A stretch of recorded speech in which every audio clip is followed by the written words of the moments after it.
Hello बच्चों, question है a coil of resistance 100 ohm is connected across a battery of EMF 6 volts. Assume that the heat developed in the coil is used to raise its temperature.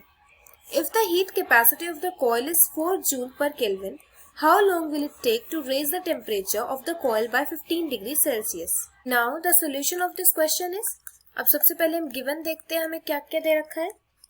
Given हमें resistance दे रखा है coil का, वो है 100 ohms। दूसरा हमें EMF दे रखा है, वो कितने है हमारे पास 6 volt. EMF means voltage basically. अगला हमें चेंज इन टेम्परेचर दे रखा है, that is 15 degree Celsius.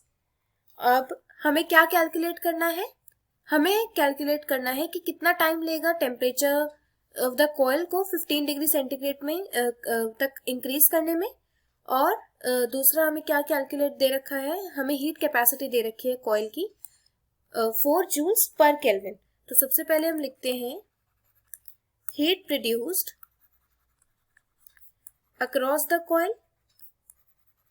Heat कितनी प्रोड्यूस होगी, हमारे पास फॉर्मूला होता है H is equals to V square by RT। ये हमारे पास फॉर्मूला होता है ना।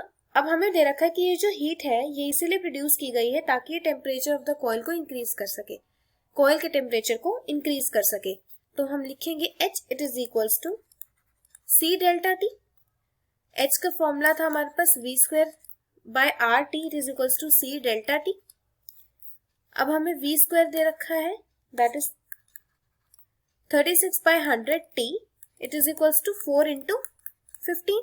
C जो है हमें दे रखी है हीट कैपेसिटी 4 जूल्स और 15 तक हमें इसको रेज करना है टेम्परेचर को।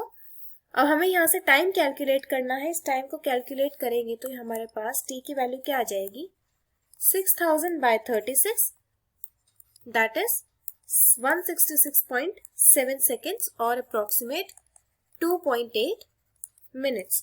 इतना हमारे पास जो है हमारा टाइम लगेगा, हमें जो हमारा टेम्परेचर है कॉइल का 15 डिग्री सेंटीग्रेड तक इंक्रीज करने में, रेज करने में 2.8 मिनट्स का टाइम लगेगा। So I hope you will understand it. Thank you.